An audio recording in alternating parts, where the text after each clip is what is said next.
evening, Niner fans. Yeah, we are back. It's been a minute since I've been live with y'all, but we're back because there was so much drama today, and we got to talk all about it. So, how's everybody doing? It's been a busy off season, for a lot of people. 49ers, always dramatic, and today there's a lot of drama, and we're going to talk all about it.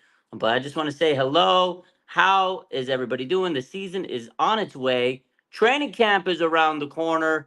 We got the rookies reported today to training camp. Next week, the veterans report on Tuesday, and training camp gets underway next Thursday. I am so excited. I'm hyped up. I know you guys are. Football is just around the corner, and we can almost taste it. It's going to be amazing. But of course, the first step is training camp. And today, a big story developed as we all saw it this morning. We all saw it, boom. Mike Garofalo hit us with the update, and boom, everybody started going crazy. As we know, Brandon Aiyuk officially requested a trade. Like, this is something that we thought was going to happen possibly down the line. Debo did this a while back during his contract negotiation, but he did his in April. The difference is Brandon Aiyuk does this a week before training camp in July. It's a big difference, and it's a leverage move. These players, they need to get leverage. If you really think about Brandon Aiyuk, how much leverage does he have? I don't know. It's they've been negotiating. Looks like the 49ers weren't budging from their stance. And, you got a week left. Boom. Try to force their hand. Try to force the 49ers to pay them what he's looking for. So that's kind of what it was. And if you think about it, the 49ers really didn't need to make any, moves in where they were negotiating. They gave them an amount they wanted. Brandon Ayuk didn't like it. And they've been kind of close here and there, according to Ayuk when he was on the Pivot podcast. But if you really think about it, the 49ers have him on the fifth-year option. He's going to get paid $14 million this year, regardless if he signs it or not. So they have some time to go and figure out a contract during the off or during the middle of the season. If they can't, they could trade him later. And if they can't, he'll be a free agent. And the 49ers couldn't use the franchise tag on him next year if they really want to. So honestly, they're kind of handcuffing Brandon Ayuk. So in a sense, Brandon's saying, look, I need to kind of flip that. I need to loosen the handcuffs a little bit and get a little bit of leverage here. That's what happened today. Boom. He, it was news trending all day. I'm sure everybody's seen it. Brandon Ayuk requested a trade, and there we go. And, the 49ers, of course, as we know, they drafted two wide receivers in the draft, Jacob Cowing and Ricky Pearsall. Now, initially this morning, I was like, I don't think it gives Brandon Ayuk too much leverage anyways because of that fifth-year option. But then later in the day, and again, it's nothing too serious. We'll talk about this. Ricky Pearsall, who reported to training camp today, along with all the other rookies, went on the non-football injury list.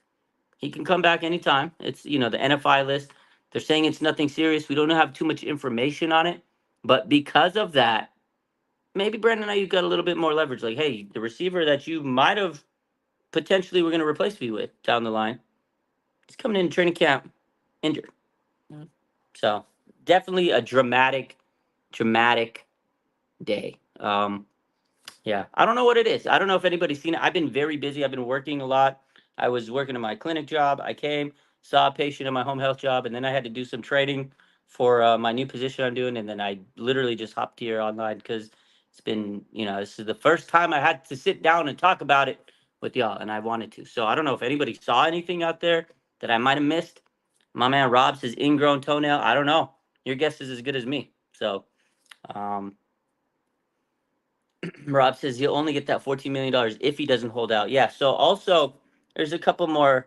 There's a little bit more information we could talk about with Brandon Ayuk because if you really think about it, he's going to lose money if he holds out. But if you remember, Brandon Ayuk or with Nick Bosa last time when he went through all this, they waived his fines, they waived his fees, but I think up to $50K that he can get fined in missing training camp.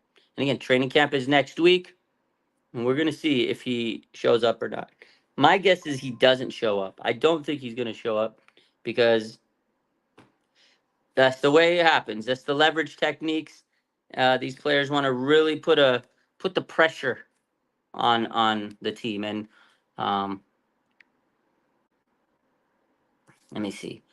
Niner Gang says, I'm confused. Brandon has no leverage. What is he doing? He's trying to create some leverage. That's what these players do. They're trying to create leverage in a way.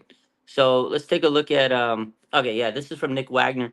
He says if Brandon Aiyuk does not report for training camp next week, he's subject up to $50,000 a day in fines since he's on his fifth year option. So 50 year, you're on his fifth year option. Every day he misses camp, that's 50K. Those fines can be forgiven, as the Niners did with Nick Bosa last year. That's different from mandatory minicamp fines. So 50K a day he stands to lose by not coming up to training camp. That's a lot of money. It's a lot of money, but it's a point. He's trying to prove a point, right? Trying to prove a point. So trying to prove a point. So um, now again, he is under contract, so the Niners pretty much own his rights. Now there are the people that are out there that think they're going to trade him. They're not going to sit there and play these games with them. Again, Debo requested a trade. They figured out Nick Bosa. That was pretty harrowing. It almost got to the point where we were like, oh my God, it's not going to happen. George Kittle took a long time for that. Fred Warner, I feel like they'll figure it out. But again, Brandon Aiyuk is saying, hey, trade me if you don't want me. But if you're not going to pay me what I want, I think they'll figure it out. But there are teams that have looked into him. Commanders, right? Pittsburgh. We've seen that Brandon Aiyuk says, trade me to the command. Like, I think he's made it very clear, abundantly clear, that if he wants to get traded, take him to the Commanders because his former quarterback, Daniels, is there, and he would love to play with them. Now, the other question was, or the other team, sorry, is the Patriots. According to Josina Anderson today, they requested a trade for him, but the Niners said no.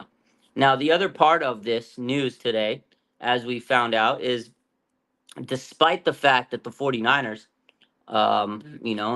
wide receiver Brandon Aiyuk requested a trade. The 49ers have had many teams reach out to him. As we said, the Patriots were one of them. They spoke to the Niners, but the Niners told them they have no intention of trading Brandon Aiyuk. So just because Brandon Aiyuk wants to get traded doesn't mean he's going to get traded. You could sit there and say all you want. I don't want to play here. I want my money. I want this, that. The 49ers ultimately control the destiny. They could say, well, okay, we could trade you or whatever. 49ers hold the power in this situation. And again, ultimately, if you look at the whole situation, Brandon Aiyuk is trying to create some form of leverage because he knows he doesn't have much, leverage to stand on. So, my man, Peter Parker says, save us, talk us off the edge. I think they'll figure it out. It's just got to come down to what does Brandon Aiyuk truly want? Does he want to go and chase the bag? Does he want to go somewhere? Is it really about $30 million? Is it really about $30 million? Is it about something else? Does he? I don't know. Maybe he doesn't feel respected on this team. If he goes to another team, he's gonna get abundance of catches and be the star. He could be Justin Jefferson. Maybe in his mind he's salty. He's like, I could be Justin Jefferson if they give me 150 targets a year. He's not getting that much. He's 30th in targets, 7th in reception. Maybe that's what Brandon Aiyuk. Maybe that's what it is. Maybe it's not about the money. Maybe he wants to be him, capital HIM. Maybe he wants to be Amon Ra, not just in terms of money, but in terms of give me the fucking ball in my hands. I need 13 targets a game. I need 15 targets a game. He's not going to do that with the Niners, with CMC, with Debo, with Kittle, with Jennings, with all these players on this team. There's a lot of players on this team. There's only one ball to share. So, it is what it is. Maybe he goes to one of these teams where he'd be the ultimate number one option. I don't know. Maybe that's what Brandon Aiyuk's trying to tell us. He wants the fucking ball. Maybe that's what it is. We'll see. But, it's hard to imagine him being traded because it's so late in the offseason. This stuff doesn't just happen. There wouldn't be many options. You got to get a good receiver return. I think Washington probably would be the best bet. You got Scary Terry. You got a 2025 second or third draft pick. I don't think you're going to get more than that at this point. If the 49ers wait and keep him on the team and trade him in midseason, you're going to get a little bit more. You can get a little bit more at that point in the season. So draft, that's where the peak would have been. You would have got the most out of the draft, but I don't think, that was gonna. I knew that was gonna happen, and now we're past that. So now the max value you can get is, a pretty good player. I think Scary Terry's a very good player. He's, had a contract extension.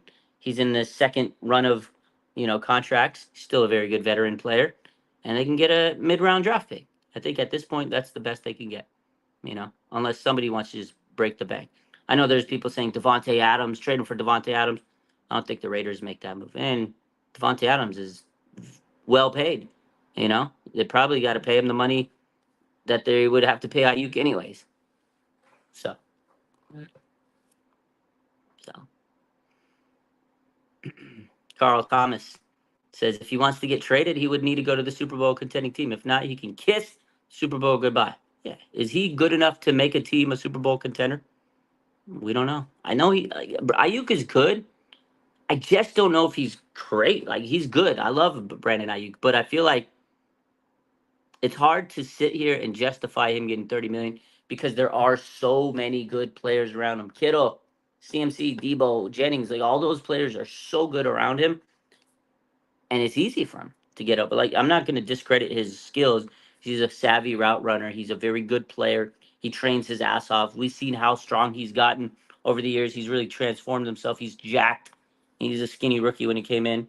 I know he puts in the work. I know he's a hard worker. I know he's a great player.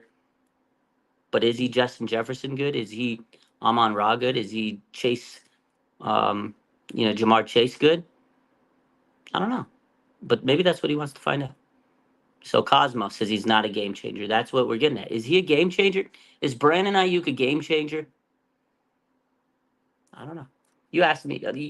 You guys answer that in the comments. You guys tell me. Do you think he's a game changer? My man AJ Howard says respectfully, Raj, I felt like BA should have taken control when he was our only receiver last year. There was times where he could have risen to the top, the cream of the crop. He did have opportunities. Debo was hurt. Kittle got hurt at some point. There was times where CMC was a little banged up at the end of the season. I just never saw Aiyuk take like this massive, like I'm taking over the game. Like I haven't seen like this, like holy shit moment type game. Like the game against Pittsburgh last year, I was like, whoa, okay, Ayuk's coming for blood. And then after that, like he had good moments, but it wasn't like, oh my god, he took over the game. It's a true statement. I don't think he had like moments where he absolutely just took over and people 10 catch, 12 catch, 15 catches, 150 yards, like something like that. Pittsburgh game was amazing. And he came out and I was like, "Oh my god, this is it. He's going to dominate this league." And then he got a little banged up and then he never had consistently went and had like big time like Amon-Ra, man. He had 10 catches, 11 catches, 12 catches, you know? Yeah. Omar says he had his chances. He's good. He's good. But is he 30 million good? That's the question. Cosmo says defenses don't plan against BA like they do with CMC and Debo. True statement. And again, I think Brandon Aiyuk's so good. His skill set is fantastic. And I would be sick if they lost him because I think he's only getting better. But is he a game changer? That's the question. And maybe this year he'll make me realize that, oh, he is a game changer. And if he went to another team, I'd hope he did good and prove that he's a game changer. Ian Sharp says he's good in Shanahan's system. Definitely, he's great in Shanahan's system. Shanahan knows how to utilize him. A lot of players are good in Shanahan's system. Would they be good outside of Shanahan's system? Hard to say. So, Julius Callaway, Malik Mustafa is Jamal Adams with better coverage, accurate take. I don't know if he's going to be like Jamal Adams in terms of blitzing and stuff like that. But have you guys saw Malik Mustafa? That boy's muscles are larger than my entire life. Woo! Guys, woo! It's a side note. I know this is a little side note of what we're mainly talking about today, but Malik Mustafa posted some pictures this week. I mean, holy crap. He looked like DK Metcalf at safety. I'm not gonna lie to you. I saw that picture. I was like, bro, he's ripped. He's chiseled. He's like a statue. He's like a Greek god. He's ripped. I'm excited for him. I hope he can cover. Because, man, that guy, if he can cover, we just might have got the steal of the fucking draft. The guy is just yoked. Oh, yeah. So hopefully he can. Imagine he blitzes like Jamal Adams and can cover. That would be fantastic. So,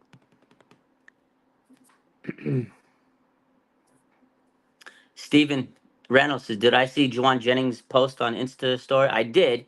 I don't know if he's addressing it towards Brandon Ayuk. People are gonna, instigate.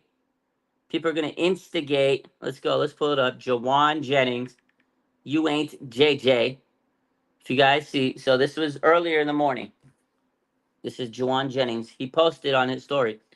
You got to be a different type of person to act like you're doing everything by yourself, knowing dang well you're not."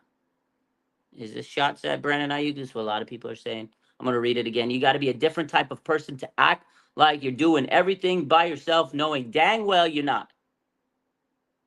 I don't know if that's about Brandon Ayuk. I don't think so. This was 11 hours ago.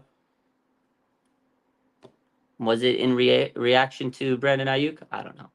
There's more to a player's life than what's trending on social media. So I don't know if it's about Brandon Ayuk. I take that kind of stuff with a grain of salt. So I don't know if it's about BA.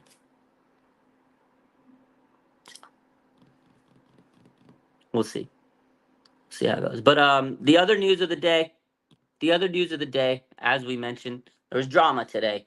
Yes, Brandon Ayuk requested a trade. Ricky Pearsall on the non-football injury list. They're saying it wasn't serious. It wasn't serious. It's not a major injury, which is great. That's great. But yeah, unfortunately, Ricky Pearsall ended up on the NFI list, right? To begin training camp. They can activate him at any time. This is kind of irritating. Every year we start off just dramatic start to a season, drama, contract, injuries. Now, again, they saying this is not serious, but something small could turn into something medium, can turn into something large. I really hope this doesn't affect Ricky Pearsall. I really like what I've seen from him this offseason. His training, his work ethic. He looks like a very solid player. He looks like he's going to be a great player. I didn't like hearing this news today. I was like, nah. Hopefully he's okay. I hope nothing comes out of it. But again, this is something that we have to keep an eye on. You got a wide receiver, Brandon Aiyuk, who's in the middle of a contract situation, and then you have Ricky Pearsall, who's a guy that could step in, take his spot here and there in the offense. He's coming into training camp injured. It's not a great start for him. But again, next week is the nitty gritty of training camp, and if you understand with training camp, this first week the rookies reporting, it's just condition. They're just doing conditioning, right? They're not doing crazy things. They're getting in, learning some installments. They're doing a few minor things here and there. And then next week, that's when the veterans come. Kyle Shanahan's going to rip it into a high gear. So they're not going to miss too much. Luckily, they're saying it's nothing. It's nothing serious, but definitely something we'll keep an eye on, guys. We got to keep an eye on Ricky Pearsall. Now, going back to Brandon Aiyuk, this was interesting. I wanted to get to this. So Brandon Aiyuk obviously requested the trade, and a lot of people are saying, "Oh my God!" So week before training camp, and I can't believe he did this. I literally said that. I was like, "Holy shit! I can't believe he did this." Right? Um, these are the dates the 49ers agreed to contracts for other big stars entering last year of their deals. This is from Nick Wagner. George Kittle, he signed his contract August 13th of 2020. It's right before preseason, I believe. Fred Warner, or in the middle of preseason. Fred Warner, July 21st, 2021. It was like right before training camp. Deebo Samuel, July 31st, 2022, in the middle of training camp. I remember I was there for both of these. I was there for actually all of these years. George Kittle, I remember that. He wasn't around. July 21st, 2021 for Fred Warner. I remember that. It was exciting to see him after he got paid. Deebo, I remember he was around without a contract. He was standing on the side field. It was like very awkward. John Lynch and Kyle Shanahan would come up to him. And then when he signed, everybody's like, the day he came on the field, everybody's hyped up. He got his bag. And then last year, Nick Bosa, September 6th, 2023, right before the season started. He missed everything. He missed everything. Hopefully it doesn't get to that point. Because one thing I will say, Deebo Samuel, Nick Bosa, they didn't have a great year coming in on their contract season. The year they first signed that contract, they missed a lot of time. Debo got hurt, got nicked up, unfortunately.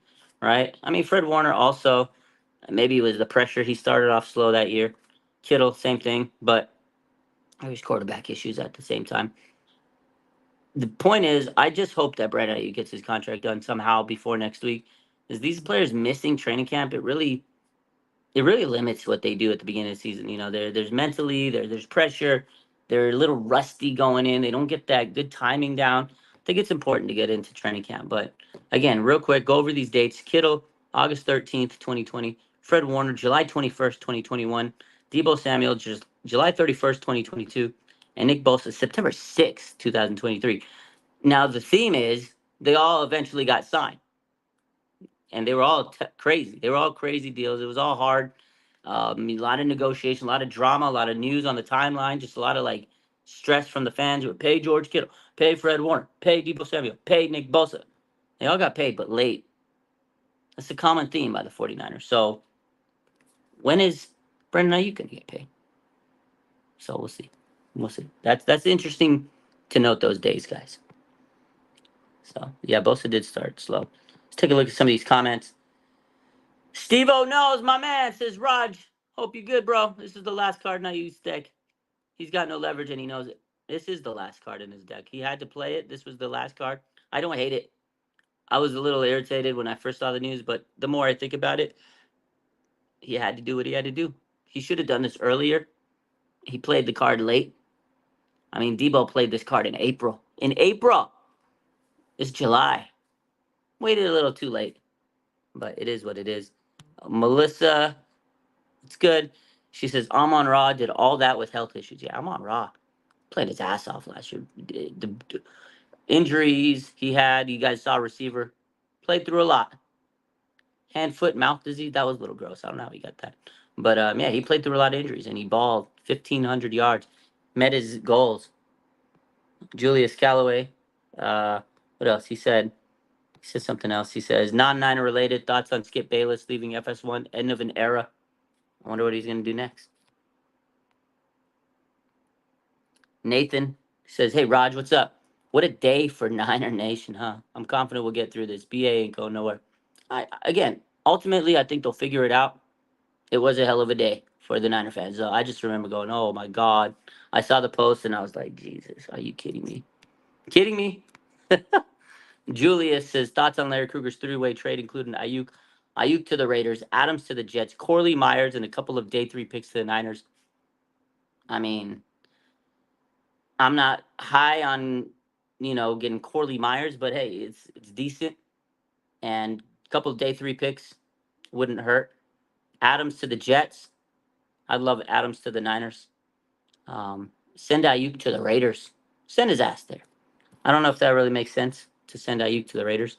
I think if the 49ers do trade Aiyuk, they try to trade him to a team he wants to go for, right? And I think that would be Washington or Pittsburgh. So Carl said Bosa had a terrible year. It definitely was not a good year for it. It was a down year. He got better towards the end. But yeah, that missing training camp, he even admitted he wished he didn't miss training camp. So my man Tej Beats. It's good, Tej. Nathan Banks says, don't forget about Ricky Pearsall. Sounds like he's on the non-injury list, but he can go when he's called up. Yeah, that's what we said. He's on the non-football injury list. They're saying it's not serious. And we'll see how it goes. But again, they can go up and bring him back into the lineup whenever he's ready to rock and roll.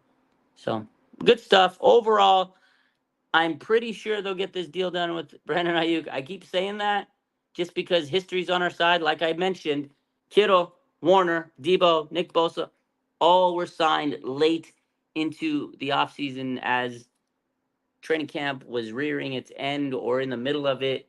Those days. I mean, again, they were all signed pretty. Nick Bosa, September 6th last year. I remember just going, "Are you freaking? Are we gonna miss Bosa week 1? Is he not gonna practice?" And then he practiced. They're like, he might not play week 1, and then he was on the field. So that was a little scary. I hope it doesn't get as close as it did with Nick Bosa. But this Brandon Aiyuk situation's he's a little different. It's a little different. He's been really pushing. himself out there and putting himself in the spotlight and doing things the way you really wouldn't imagine, a star receiver, that wants to say that he's on the Niners and stick around. A lot of people are saying, oh, he's being dramatic like Debo. I really don't think Debo was dramatic at all. If you remember that contract situation, it was just weird. It was a regular contract negotiation to me. He pressed the issue in April, says, "Hey, look, if you don't want to pay me, trade me," and that's smart. And Ayuk did it, but it's like late, and then Ayuk was quiet, and then he didn't talk, and then he says he wants a meeting, and then posting on Instagram and stuff. I mean, Debo did, but it wasn't like bad stuff. And then people were throwing shade at Debo and this, and I was always behind Debo the whole time, even when he unfollowed me.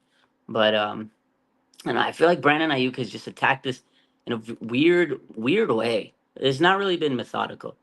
And the Niners, they've kind of manhandled him in this dealing. Like, they've showed it. Like, hey, this was how much we're offering. Like, the numbers leaked. John Lynch says we're okay with keeping him on the fifth-year option. We want him, but we want a lot of other players too. It's been weird. It's been a weird situation. So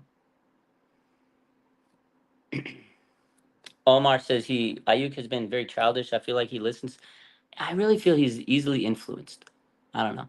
I mean, Debo, I think he handled it well. Although people will have a different recollection. Oh, he's learning from Debo. I think Debo took care of business, and again, he pressed it when he needed to. His agent was tough. His agent was really strong holding the Niners, and he wasn't holding them back. And Debo, it was interesting because it was hard to put a price on Debo, right? Because he plays the wide back. He ran the ball. They wanted to pay him like a running back, but he's a wide receiver. It was a weird contract situation for Debo. So that's why I knew he had to do what he had to do to get his leverage. And it was a weird situation. Brandon Ayuk, he's a pure receiver. He doesn't do the running back shit, like Debo does. He doesn't play wide back. Maybe his first year when he came in the league, but they don't use him like that. He's a wide receiver. Run on the edges, go on the X, go out there, run a route tree, catch the ball, score some touchdown. That's what he does. So he shouldn't be graded differently than, like Debo was definitely treated different. They were going to pay him like a running back, and he was disrespected. He said, "No, man, I want to get paid like a wide receiver. I'm a wide receiver. But you use me in every single way. If it wasn't for Debo that year, 2021, the offense would have been nasty. I mean, he was the offense 2021, so he deserved his money. All pro, guy was a dog. So I think Debo deserved it. I love Brandon Aiyuk, but I don't know if he's worth $30 million. But at the end of the day, let's figure it out. If they got to pay him $30 million, pay the man to keep him around. As simple as that. So, anyways, you guys have a good rest of your day. We're going to go live with Larry Krueger at 7 p.m. I wanted to hop on here on this YouTube. I haven't been on YouTube in a minute. I've been so busy with work, but I appreciate all the support on all platforms, YouTube, Twitter, Instagram, all the stuff. I'm going to try to be more available this year. I got a new job for it's not a new job. Well, it's not a new company. So my home health company that I work for, they offered me a rehab manager position. It's going to be pretty much remote, but I will still have to see a few patients through the week. But I can make my own days, make my own schedule. I'll be in office most of the day in my house. I'll be here doing office work, creating content for the Niners, and then I'll go see some patients when I'm not busy. That's how it's going to work. I'm excited. I've been doing some training. And now, time to play some NCAA tonight. You guys have a good rest of your night. Jimmy says, was that Jawan Jennings post really bad Ayuk? I don't know. You guys tell me. I'm not going to instigate. I'm not going to post that and say it was about Ayuk because I really don't know who he's talking about. Anyways, you guys have a good rest of your day. I'll see y'all live at 7 o'clock with my boy Larry Krueger. Congrats to y'all for sticking around and staying faithful. I love you. Bang, bang, Niner gang. Y'all have a good one.